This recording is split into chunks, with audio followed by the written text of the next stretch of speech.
And hello, we are delighted to have you join us tonight.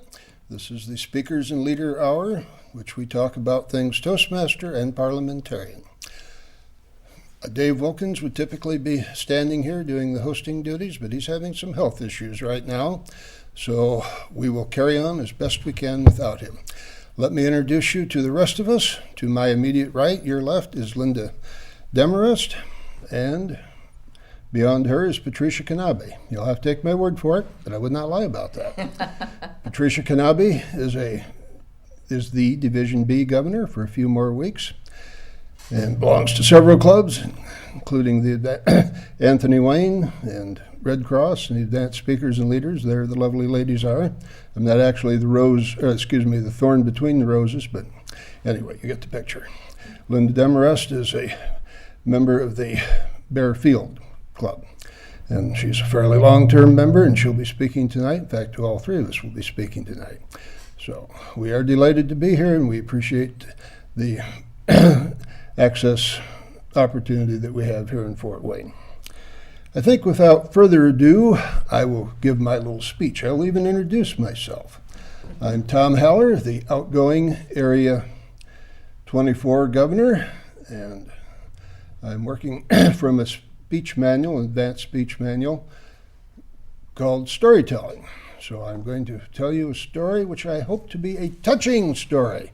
That will be the goal. I have not told this story to anybody before, so my fellows that I know here, and there are several in the group doing the cameras and so forth, may be surprised to hear this. When we moved to our current location in suburbia here in Fort Wayne, in the Longwood Addition, several years ago, it's been very quiet ever since then. In fact, about the most excitement there is having the crabgrass and the thistles battle it out for control of my lawn. The thistles are ahead right now. So this is about as exciting as it gets. I don't know if my wife would appreciate my mentioning this on TV, but one time we went away on vacation and left our garage door open, and nothing was missing when we got back. So very peaceful. Nothing ever happens there. Almost never. I noticed shortly after we moved in that in back of us, now I have to paint the picture a little bit of how we live. Ordinary, typical suburban house. It's not only not mountainous, it's really not even hilly, but there's some slope going down. There's a old, large wooden fence, tall wooden fence, that separates us from not only our neighbors on the backside, but from the next addition. I don't know exactly why they felt it was necessary that we should be so separated, but we are. So, have no idea who these people are, wouldn't be able to drive to their homes with any degree of certainty, let alone walk there, but nonetheless, there are people over there. And I noticed that to the back and kind of to the right of where we live, partly on our property, partly on the people's back of the people beside us, there was a home, appeared to be from where we could see, a very typical suburban home, had a young girl, my wife put her age probably at 11 at the time, who swang. She had a swing hanging from a tree limb, and she swung and swung just hour after hour. She presumably went to school, presumably went in to eat, and if the weather was really bad, it was really cold or raining hard, she wasn't out there, but otherwise, that's what she did.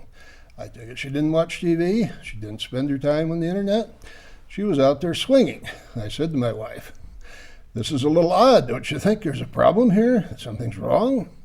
My wife said, A, mind your own business, and B, girls of that age have a lot to think about, and if swinging helps her with that, that's probably the best idea anybody's ever had.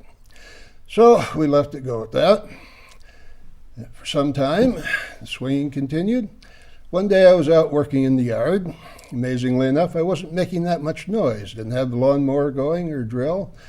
And also, fortunately, I was working with wood, so I had my hammer and a few other things like that.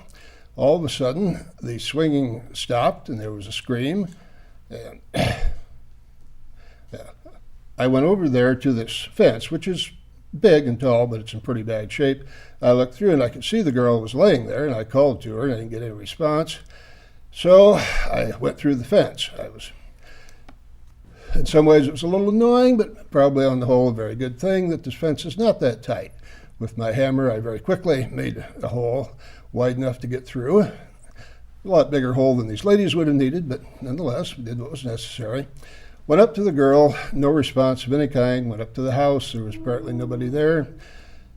I really hated to call 911 because I wasn't sure who'd have to pay for it. I'd had a little experience with 911. They wanted over $2,000 to take me from my house to the hospital, which, although I couldn't have walked it right then, was just within walking distance. I wasn't too sure if I took it on myself to call the EMS, who's going to pay for this. But anyway, can't just leave little kids laying around, so I called, and they came. Fortunately, her parents came home about the same time, and they strongly endorsed my having called the EMS, and they took her away. She came back. When she came back, the parents, we had exchanged phone numbers and addresses and so forth, so we couldn't make contact other than smoke signals. So they called and asked if I would come over. The little girl wanted to see me and thank me, but she was in no condition to go anywhere. She was probably going to be at home from now on. So I went over. We talked. Wife went with me, and we got along famously. Anyway, it developed. I take it there must be some kind of unwritten law. When one thing goes wrong in people's lives, everything goes wrong. The next thing, the girl's grandmother was sick, and she lived up in Michigan, and this required her parents to be up there sometimes. They asked me would I watch her. I said, well, I've taken the Boy Scout training. I don't think I can be alone with her. And it turned out, according to my wife, both of them, I have now reached the age in which I am no threat to women. They're safe from me completely. So I did watch her. And after that, I watched her quite a few times, sometimes with my wife, sometimes by myself. Anyway, as time went on, she became more comfortable with me. This wasn't too hard a job. I mean, she could take care of herself, and just didn't want to have her be all alone there. Last time that hadn't gone too well, even though she wasn't doing any swinging anymore. So she figured out that she was dying. She wondered what it would be like on the other side, and I said that she probably ought to talk to her minister. I'm sure he would be happy to come out. Well, they were not very religious. And I said, well, talk to your parents. Well, I have, but they don't pretend to have any particular knowledge in this area. And I told her what I thought. And I said, basically, as long as you were good, I probably really enjoy it over there. She said, well, she hadn't really had the opportunity to be too bad, but she wasn't perfect. She had bad thoughts sometimes. I talked to her about repentance. She said, well, she did. She always apologized, but it's kind of an ongoing thing. She'd repent, and she'd have bad thoughts. She wasn't sure at what point in this cycle she might, die. So I really urged her to tell her parents about this, and she said she just couldn't. She'd rather die. She would just die if that was going to happen. So I restrained myself from pointing out the obvious. Now, Patricia will be surprised. She knows if I don't point out the obvious at least 3 times in the first 10 minutes that we're together, that I'm probably not well. But I did not say the obvious to her. Anyway, as time went on, this became more and more of an issue with her. Then, the last time I saw her, she said that she had had a dream the night before, and everything would be all right. That she'd had a glimpse of heaven, and it was good. But she wasn't quite sure if she was dreaming or, if this was the real thing. I told her I was fairly confident that it was a real thing, and not to worry about it. But I thought she was probably headed for a very good spot. She said then that she would give me a sign if that was true. And I said, well, I wasn't sure it would work that way. She said she had asked, and she'd been told that she could do that. That would be all right. So I asked what the sign would be. And she did not answer me directly. She said, you will know, it will be obvious. So anyway, we parted on that note. She died a few days later. When I came home from the funeral, of course, the first thing I do is get out of the suit. After that, I went out on the back porch and looked over the area where she had. Then suddenly, in a dead calm, You're probably ahead of me here. The swing started swinging. Yeah. Dead calm. It swung very hard. Our neighbors immediately to my right have an Irish setter. It became very upset and wanted in. The other dog started barking. Anyway, to make a long story, little tiny, I know it's a little late for that, but to make it a little tiny bit shorter, the people have moved, the tree has been cut down, still you hear the metal on metal swinging. And I think at this point, I will introduce Patricia Knaebe, who's going to do some wrap-up for us. Help me welcome our Division Governor B, Patricia Knaebe.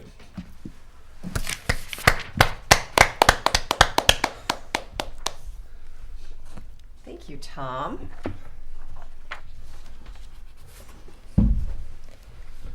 Fellow Toastmasters and most welcome guests at home. I'm going to talk for a few minutes tonight about a program that we have in Toastmasters. It is called Speechcraft.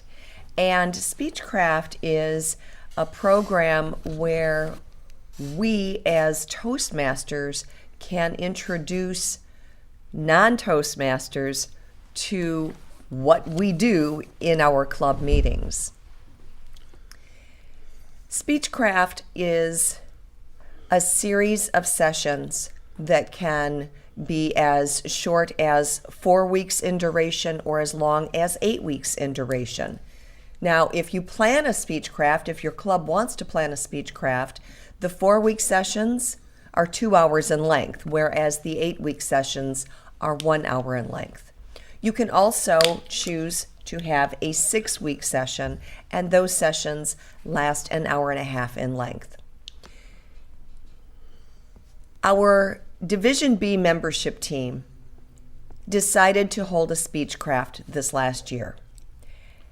We thought it would be a great way to get the word out about Toastmasters, and we would be inviting non-Toastmasters into the realm of what we do in our club meetings and how meetings are set up and how meetings are run.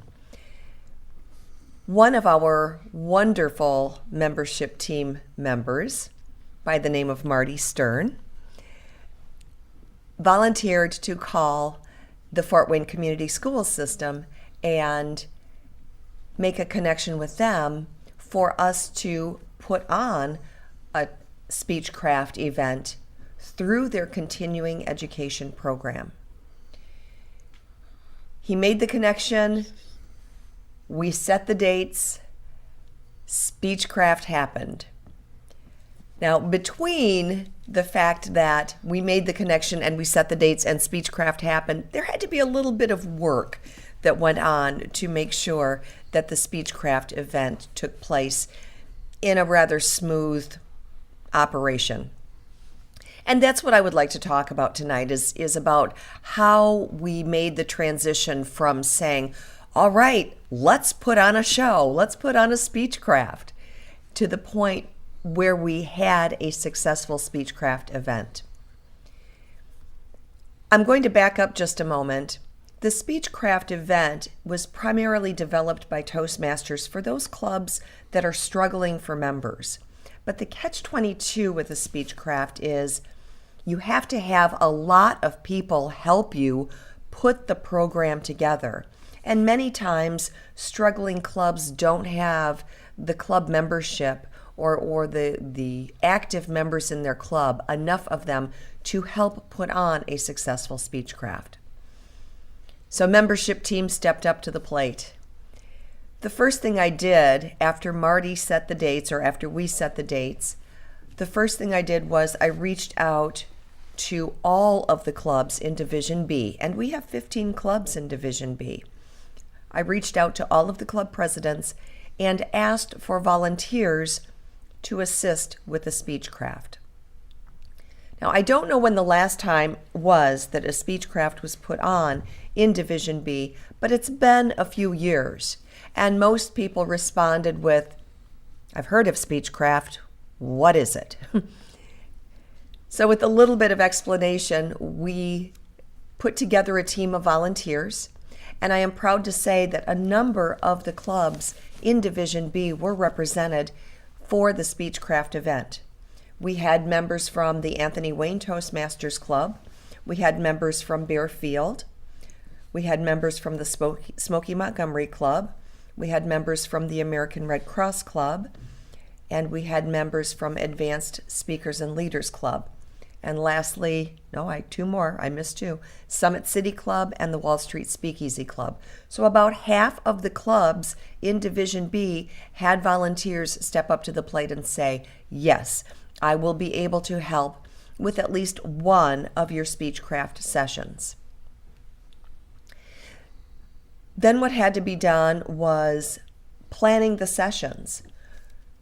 What Toastmasters does when a club or when an organization says, I want to put on a Speechcraft, and you order the materials, they send you a planning book, a coordinator's book, and they send you participant workbooks. At that point, it was my job to go through the coordinator's book and figure out how are we going to format each of these 6 sessions. We had decided to do the 6 sessions in 1.5-hour increments. And at that point, it was pretty much like putting a puzzle together, fitting a piece here, fitting a piece here. Who is going to be a facilitator this week? Who is going to be a timer? Who is going to be a general evaluator? And for those of you who are at home who may not know, I am talking about the roles that are part of the Toastmasters Club meeting. And these are the same roles that we used in Speechcraft. It took a little bit of planning, and as we were planning, Fort Wayne Community Schools put out their brochure advertising the sessions that were going to take place for this particular segment of time. And we ended up with 5 participants for the Speechcraft event, which we thought was a good number. We thought as long as we had more than 3 and less than 10, we could probably have a successful Speechcraft event. Each week, the group of volunteers got together. The agenda was sent out ahead of time, and the volunteers did a wonderful job. They gave speeches. They handled table topics, developed table topics, which is our impromptu speaking portion of the Toastmasters meeting. They were general evaluators. They were Toastmasters. They were timers. We had all types of different roles for them to fill. And as the Speechcraft sessions evolved, the participants who paid money to be part of Speechcraft took over more and more of the responsibilities that we as Toastmasters had. For example, by about week 3, the participants were introducing each other's speeches. They were giving speeches. By week 6, they were participating in table topics. They were creating table topics.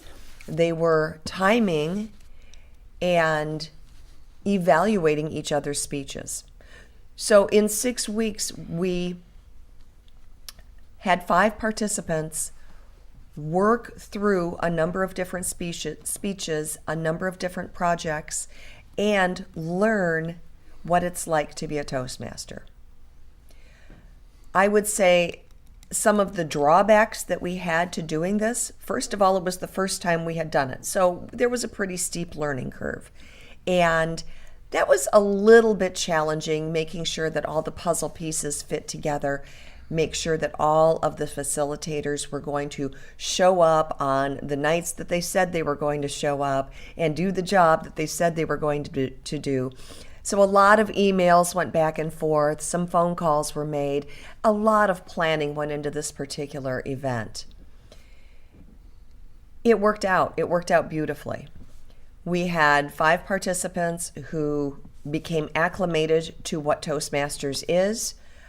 Out of those 5 participants, we have had 3 come and visit clubs and have expressed interest in joining clubs. And the upshot is Speechcraft is a wonderful way to acclimate the general public to what Toastmasters does. I do have some takeaways from having coordinated the Speechcraft event.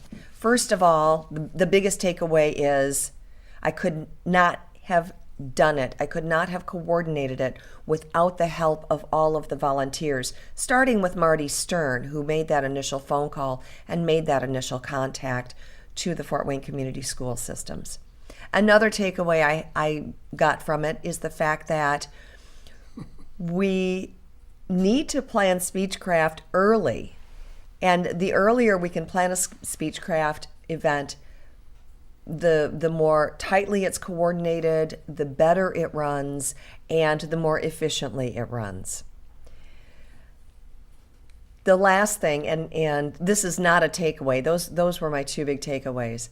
But for those of you, if I have club members out there watching, if you are thinking to yourself, I'd like to do a Speechcraft at my club. Remember, it takes a lot of planning, it takes a lot of coordinating, it takes a lot of your club members to be on board with the project and commit to the project. And the one thing to remember is this can be a fundraiser for your club, a wonderful fundraiser for your club. But Toastmasters says that we, as Toastmaster clubs, cannot partner with a for-profit business. For example, if I were to go to Vera Bradley and say, I would like to form a Toastmasters club here at Vera Bradley, but first, let's put on a Speechcraft event for you. And they say, sure, you can use one of our rooms, you can use visual aids, you help yourself, but we're going to charge you some money for it.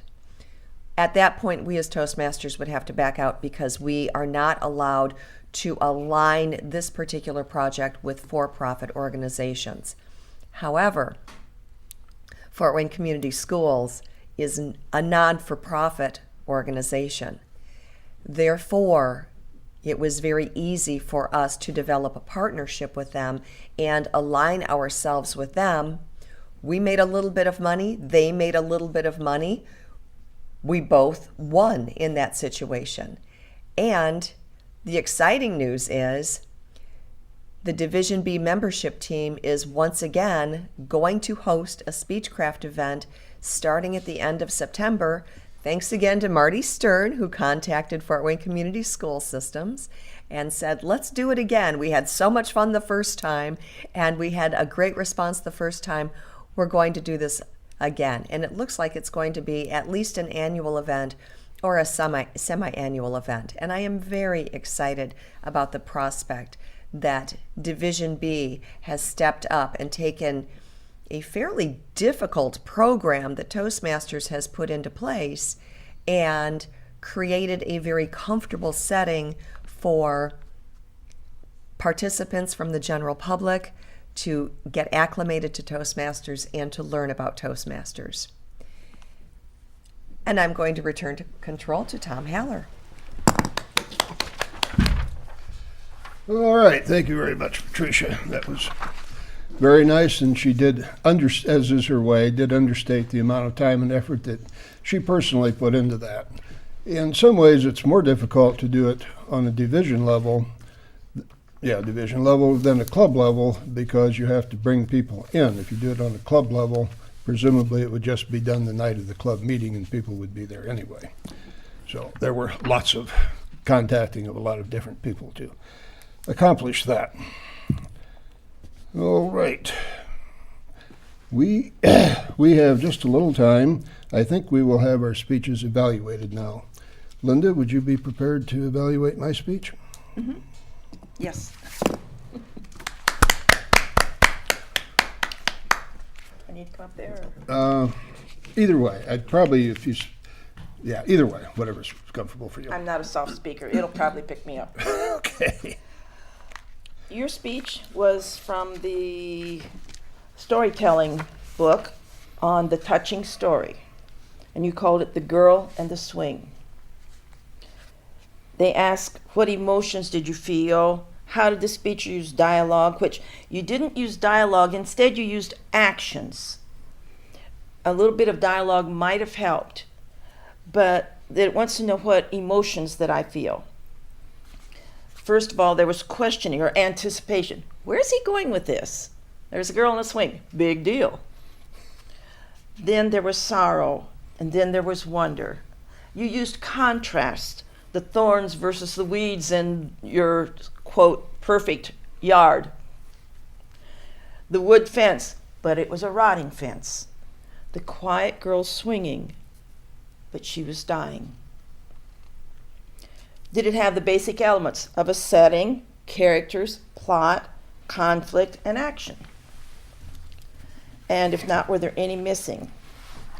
I felt that your conflict was subtle. It was pleasure versus sorrow. This little girl was enjoying her swinging, but she was dying. Were the characters well developed? That was a kind of a fuzzy area.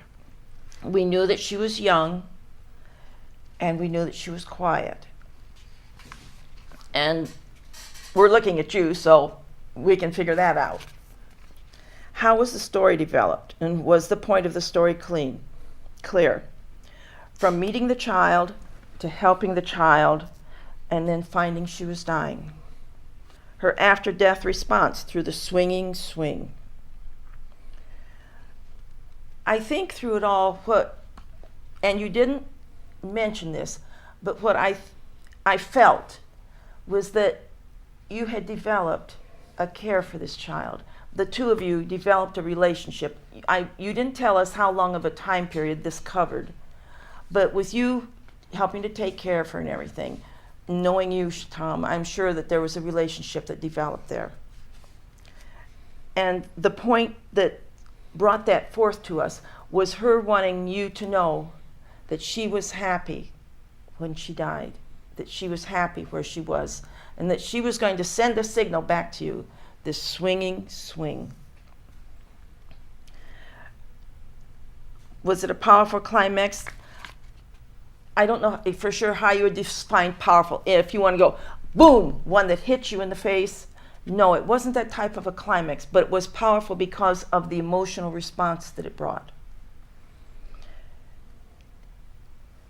Two things that I had that made it that way was, one, your reassurance to the little girl of a life thereafter, and her response that she had already arranged a signal to communicate back with you. It was a very good job, Tom. I think we all enjoyed your story. Thank you very much. All right. I will go ahead and evaluate Patricia. As is always the case when Patricia talks, she did an excellent job. This was her high performance leadership program, and she did that very well. Just an excellent job. She understated the amount of time and effort she had to put into this.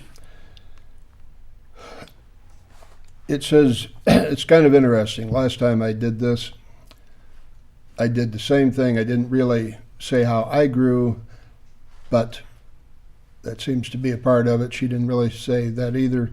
I know that she did grow because I was there. On the whole, she did an excellent job, both in the story and the real life experience that was part of it. It was required some diligent effort on her part, and I think that we are just about ready to break away for some intermediary, whatever they are. We will be back in a couple of minutes.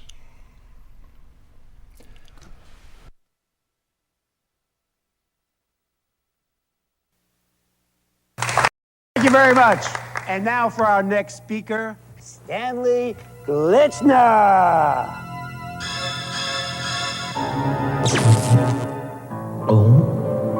Nomine Patri et Filii Spiritui Sancti. Speaking in public doesn't have to be a death sentence. At Toastmasters, we can help you overcome your fears.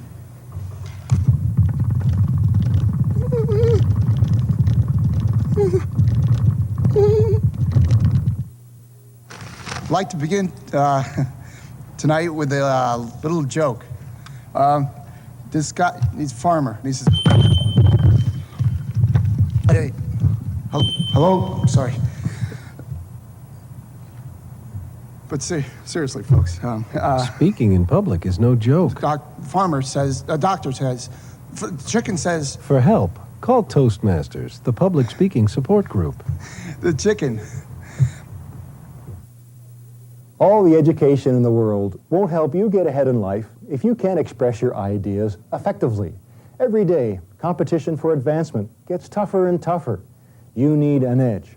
A Toastmasters club can give you that edge. A low-cost learning experience for men and women. Toastmasters gives you the confidence to express your ideas to anyone. Get the Toastmasters edge.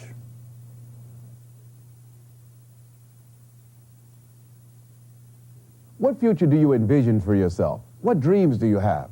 If you want your dreams to come true, you must have confidence in yourself and your abilities. A Toastmasters Club can help you build that confidence. A low-cost learning experience for men and women. Toastmasters shows you how to express yourself clearly and effectively. Make your dreams a reality. Join a Toastmasters Club.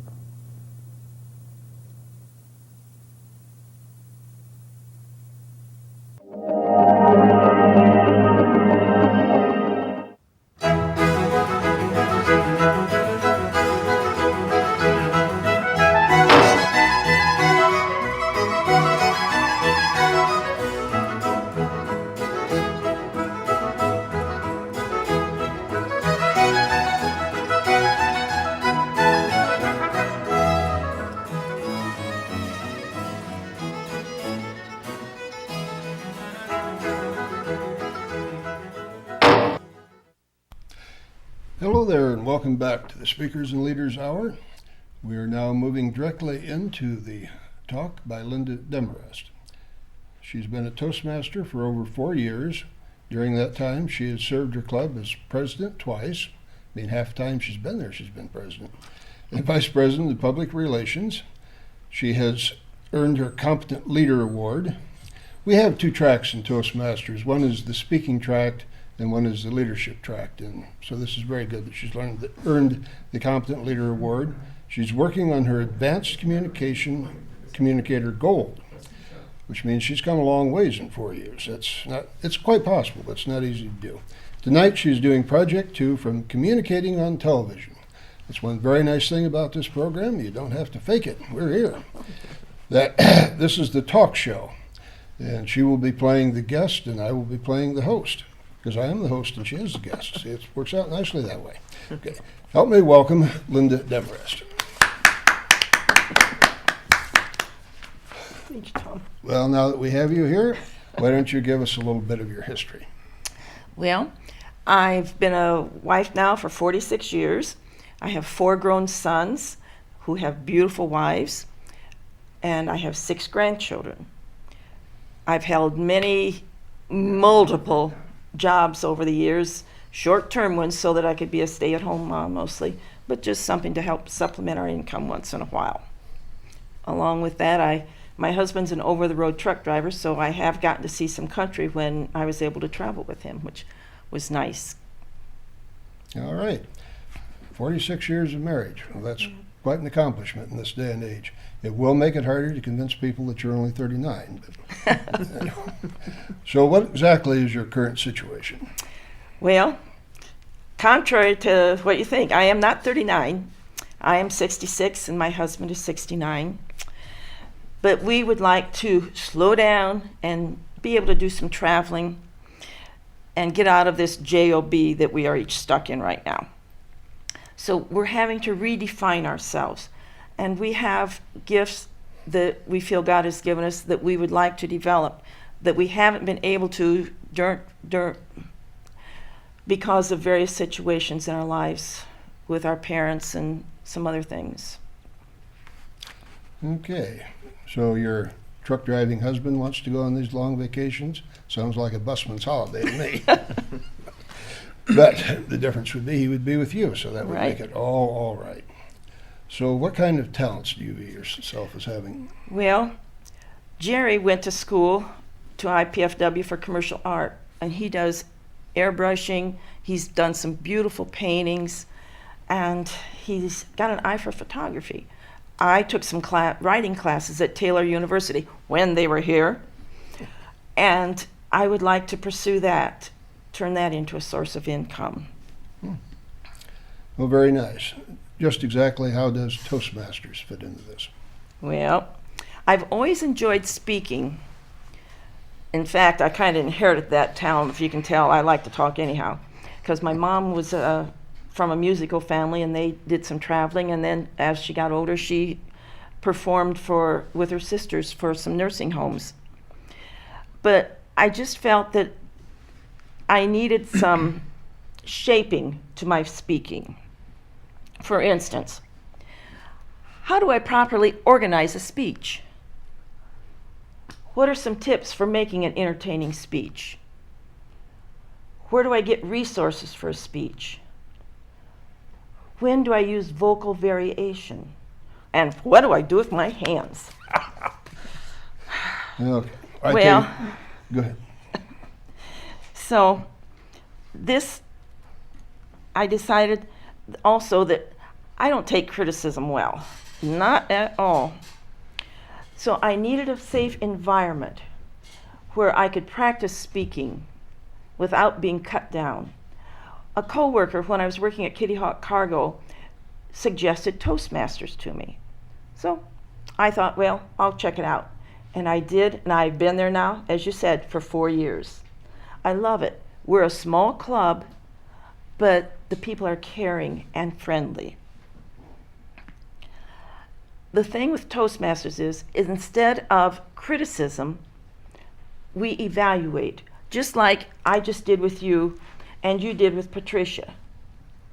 We don't criticize, we don't cut down. We tell the strong points of their talk, and then we make suggestions on where we felt were the weak areas. In this way, you're building people up. You're encouraging them. And that's what Toastmasters is about. It's about encouraging people to use or develop the talents or the gifts that they have.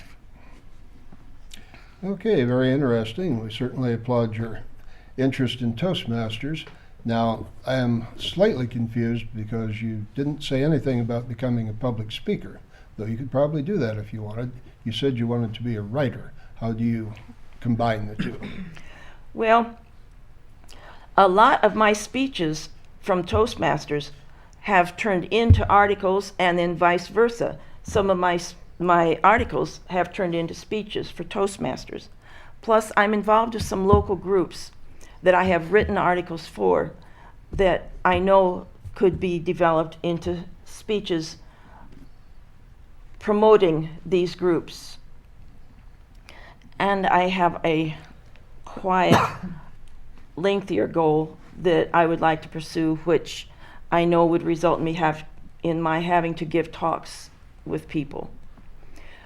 But my weak spot is goal setting. I know that we're supposed to be working on that in Toastmasters, and I am. Like you said, I'm working on my goal. But for the goal setting, I knew that I needed help. So I have an accountability partner who's going to be working with me, and I'm praying real hard. So that will be my summer project this summer, to work on my goal setting. Okay. Well, you look like a fairly goal-oriented person to me, but I'll take your word for that. Well, it sounds like Toastmasters has provided some good stepping stones towards your future goals. Do you have any advice for people out there who are less outgoing than you obviously are? Well, another part of Toastmasters, along with giving the speeches, are our topic sessions. In those, you have a 1 to 2 minute response that you give to various questions. Learning to do these responses, where you have an opening, a middle, and a closing, can make it easier for you, maybe for a job interview, because there you're dealing with 1 or 2 minute responses. Also, perhaps you have a subject that you really feel strongly about, but you're afraid to say anything when you're around other people. Being able to learn how to do these 1 to 2 minute responses can help do away with those fears, so that you can speak up. You don't have to sit there and just be steaming because you didn't speak up, because you were afraid, but you wish that you could have let them know.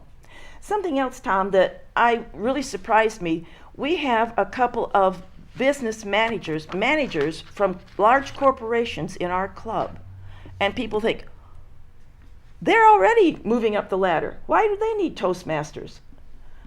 Because they want to keep moving up the ladder. One gentleman told me that when he'd have to get up and speak, he felt like he had a herd of buffalo running through his stomach. And in Toastmasters, we recognize that you're going to have butterflies, but at least we're going to have them flying in order. And he's finding that through Toastmasters, not only does it help him to organize his speeches better, making him thus more apt to get promotions or to keep his job, because I know one of his speeches was to the higher-ups in the company, and his boss kind of let him know that if he would have not responded properly, could have been not good for him. So it can help lead towards promotions. But for the everyday person, as like I said, you've got being able just to express your thoughts clearly, succinctly. So Toastmasters isn't just for the business people, it's for everybody. And I'm very thankful for them. Okay. Well, we appreciate that. Is there anything else you'd like to leave us with? I don't think so. Check out Toastmasters, Bearfield Toastmasters. We meet at Penguin Point. Aha. Very good. Let's give her a round of applause.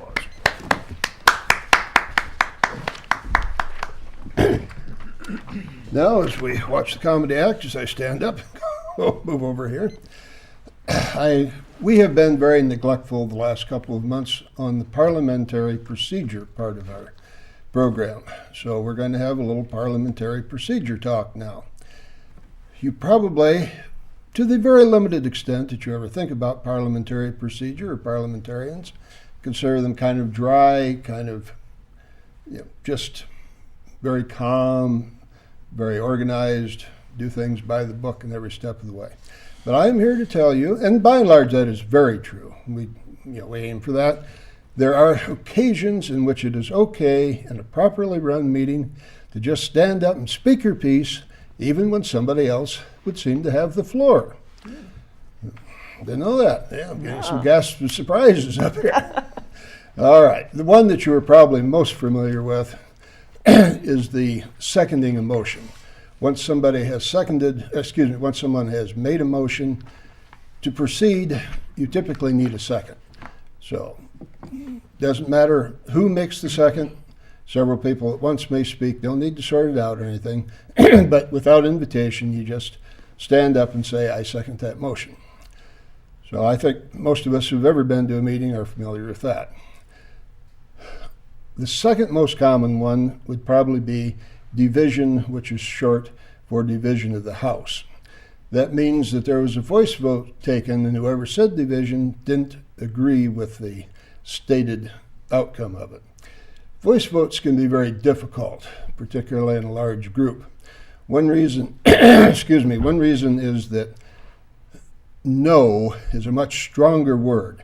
A few people saying no can outweigh a number of people saying yes, or even weaker as aye. So if you don't think that the right person won in the contest, if the chairman announces that the person that you felt, or that the vote didn't go properly, you just say division of the House, and this forces a counted vote. This is typically done by having people raise their hand or stand up. There's always a comedian in the crowd that has to raise both hands. There's something you have to work with. So that's the second most common one. There are a number of other less used opportunities to just stand up and speak your piece right while somebody else is trying to talk. One of these is order of the day. Orders of the day, plural, actually. Now, you see this in bigger meetings such as deck meetings, conferences, and sometimes you see it on the club level. You will have an agenda that is timed. It has the time for each activity written out there. So let's assume that the person who is supposed to speak from 9 to 9:15 is still going strong and getting his wind at 10:30. That's not a good thing. Typically, whoever is running the meeting would have put a stop to it before that. But let us just assume that this has happened. You're in the audience. You're tired of it. You don't want it anymore. Let's assume that you were the 9:15 speaker and it's now 9:16. They're still going. You don't have to wait. Just stand up and say, right, talk right over him. You call for the orders of the day.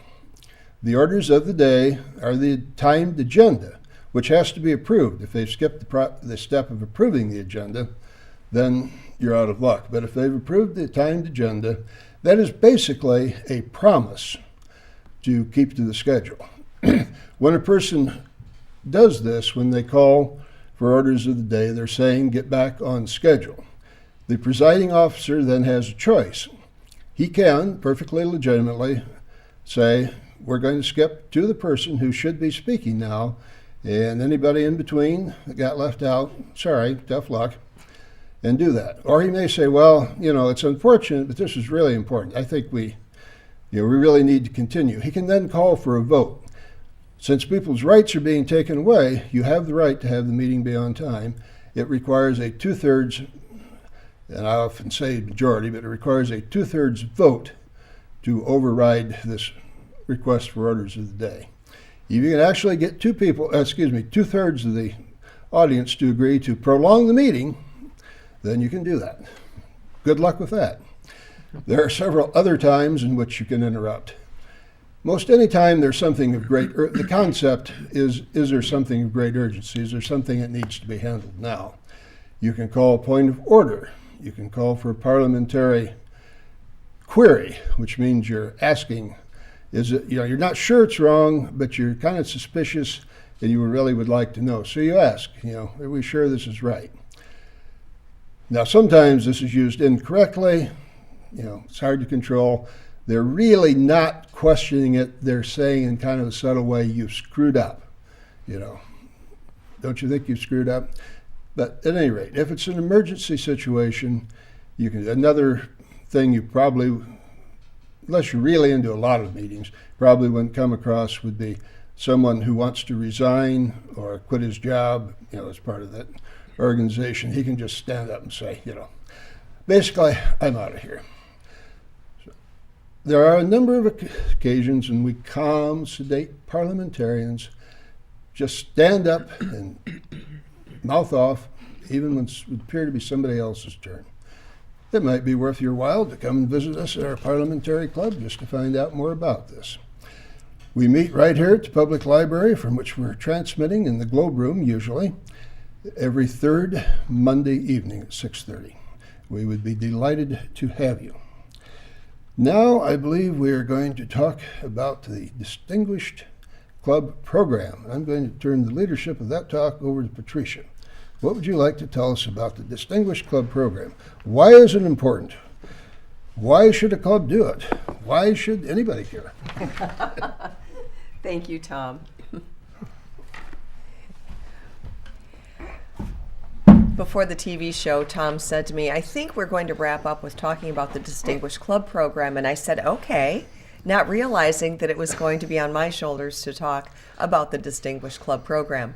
But if there's one thing we learned in Toastmasters, it is get your butterflies to fly in formation, as Linda has said, and speak off the cuff. Learn how to speak in an impromptu manner, which is why we have table topics at our meetings. It helps us to do just that. I've been speaking to a lot of different clubs over the course of the last 2 or 3 months about the Distinguished Club Program. And I have also been emailing Distinguished Club reports to club presidents and asking them to engage their clubs in discussions about the Distinguished Club Program. The Distinguished Club Program is a program that was developed by Toastmasters to assist clubs with their membership growth and also with reaching education and leadership goals. It was talked about earlier that there are 2 tracks in Toastmasters. There is the communication side, there is the leadership side. Both sides need to be worked on if someone wants to earn a Distinguished Toastmaster Award, which is the highest award that Toastmasters offers. That was a kind of a round robin way back to what goes on at the club level for the Distinguished Club program. The first thing is a club needs to be eligible to be part of the Distinguished Club program. That means that the club has to have a base of 20 members or a net growth of 5 members within a calendar year.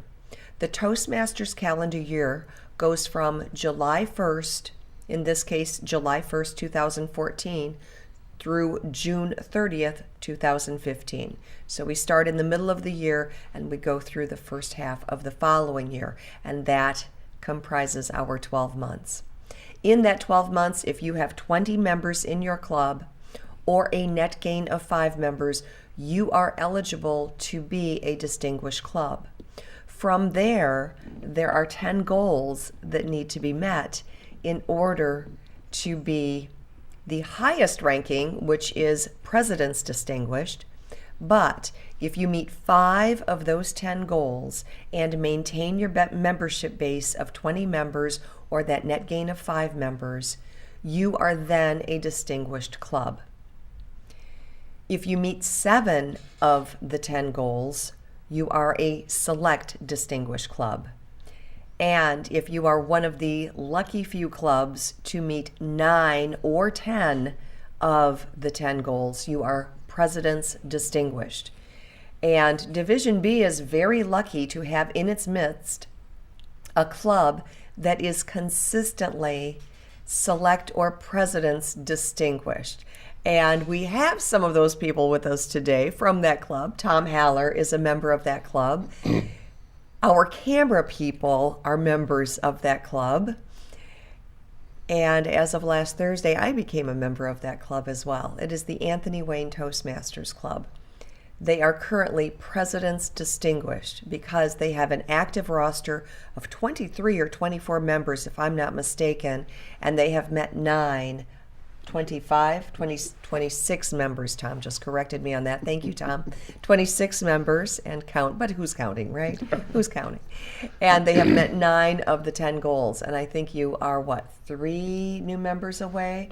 2 new members away from meeting that 10th goal to be President's Distinguished. So what are these goals that we're talking about?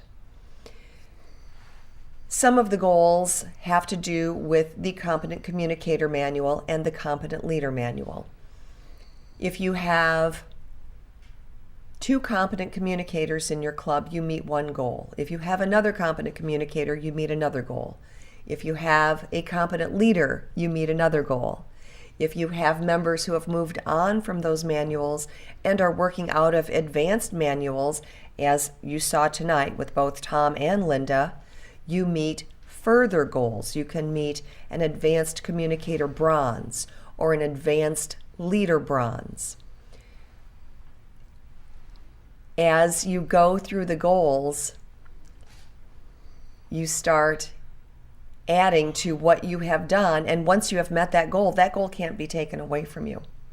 We also have goals that deal with education. If your club trains 4 officers 2 times a year, you meet another goal that way. If your club gets its club roster and its dues in on time, you meet another goal that way. And those 2 goals, the officers training and the club roster and club dues, easiest goals to meet on the Distinguished Club program. We do have some clubs that are bubbling under Distinguished Club status in Division B, and those clubs include the Wall Street Speakeasy Club, the American Red Cross Club, the Advanced Speakers and Leaders Club, and the Summit City Club. So we do have some clubs that very possibly could join Anthony Wayne Toastmasters at the end of the year with that Distinguished Club program status, or the Distinguished Club status, I should say. And my hope is that all clubs work and strive toward achieving those goals in the Distinguished Club program. Tom. Thank you very much. I knew you would do an excellent job with that. We would like to thank all of you who are here tonight. I unfortunately don't know the name of everyone who is helping us. I believe that Elizabeth Lord is one of the people. I know that Don Rizwan, Marty Stern, and Robert Boyd are here. And Joseph Lawrence, Joseph Lawrence is here. And there are a couple of others who have been very helpful, and we're very appreciative to them, but I don't, off the top of my head, have their name. We are very appreciative to the Allen County Public Library for this opportunity to practice our speaking skills. We would invite all of you to come and visit us at some of our clubs, Parliamentarian or Toastmasters. And we are delighted that you invited us into your home tonight. We hope that the rest of your evening goes extremely well. And until next month, at which time we sincerely hope that Dave Wilkins will be back with us, we say farewell.